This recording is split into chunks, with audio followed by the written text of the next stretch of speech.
அனைவருக்கும் வணக்கம். நம்ம இப்போ பாக்கியலட்சுமி சீரியலில் என்னெல்லாம் சுவாரஸ்யமான விஷயங்கள் நடக்குதுன்னு பார்க்கலாம் வாங்க.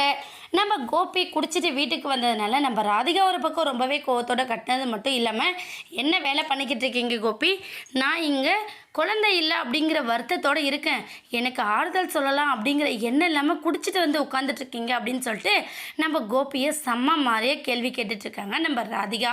உடனே கோபி அது இல்லை ராதிகா, எனக்கு அவ்வளோ பெயினாக இருக்குது, எப்போதும் விட எப்போ பார்த்தாலும் பெயின், என்னால் என்ன பண்ணுறதுன்னு தெரியல, அதனால தான் குடிச்சிட்டு வந்தேன். அது மட்டும் இல்லாமல் என் அம்மா இந்த வீட்டை விட்டே போயிட்டாங்க, அவங்கள எவ்வளோ ஆசையோடு நான் கூட்டிகிட்டு வந்தேன் அப்படிங்கிற மாதிரி நம்ம கோபி வருத்தப்பட உடனே ராதிகா போதும் கோபி, இதுக்கப்புறம் உங்கள் அம்மா அம்மா அம்மான்னு சொல்லிட்டு இருக்காதீங்க, அப்படின்னா நீங்கள் கிளம்பி போய்கிட்டே இருங்க, எனக்கு ஒன்றும் பிரச்சனை இல்லை, ஆனால் திரும்ப இங்கே வந்துடாதீங்க அப்படிங்கிற மாதிரி ராதிகா சொல்லிட்டு கிளம்பி போயிடுறாங்க.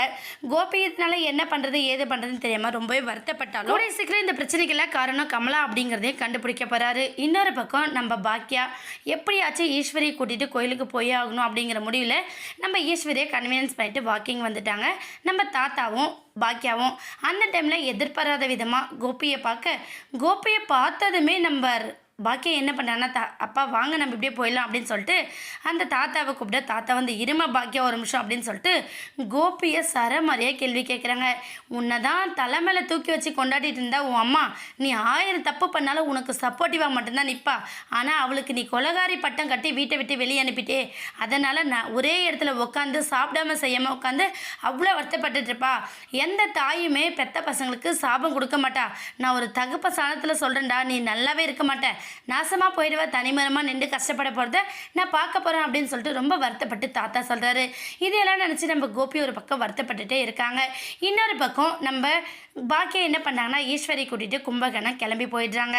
அந்த டைமில் நம்ம கோபி அந்த வழியாக வர இதை பார்த்ததுமே ரொம்ப ஷாக்குறாங்க. என்னடா இது, அம்மா எங்கே போய்கிட்டு இருக்காங்களே, அம்மா அதுவும் பேசாமல் செய்யாமல் உட்காந்துட்டு போயிட்டுருக்காங்களே, இது ரொம்ப பாரமாக இருக்குது அப்படின்னு சொல்லிட்டு வீட்டுக்கு முன்னாடி இருந்த நம்ம எழில்கிட்டே செல்லின்கிட்டே பேசுறதுக்காக போகிறாங்க. செல்லியா எங்கடா போகிறாங்க, அம்மா உடம்புக்கு முடியாத நேரத்தில் போகிறது ரொம்ப கஷ்டம் இல்லை அப்படிங்கிற மாதிரி சொல்ல, போதும் அவங்க கோயிலுக்கு போகிறாங்க, வீட்டில் இருந்தால் தேவையில்லாத ப்ரெஷர் அப்படின்னு சொல்லி தான் போகிறாங்க, உங்களுக்கு உண்மை தெரிஞ்சாச்சுல, இதுக்கப்புறம் எழில் மாதிரி என்னை பேச வைக்காதீங்க, தயவு செஞ்சு கிளம்பி போயிடுங்க அப்படின்னு சொல்லிட்டு அவங்க செல்லியன் அவர் பாட்டு போயிடுறாரு. உடனே கோபி என்ன பண்ணுறதுன்னு தெரியாமல் தவிச்சு போய் நிற்கிறாங்க. கூடிய சீக்கிரம் இந்த பிரச்சனைக்கெல்லாம் ஒரு சொல்யூஷனும் வரப்போகுது எப்படின்னு வெயிட் பண்ணி பார்க்கலாம். இந்த வீடியோ உங்களுக்கு பிடிச்சிருந்தா மறக்காமல் நம்ம சேனலை சப்ஸ்கிரைப் பண்ணுங்கள். தேங்க்யூ.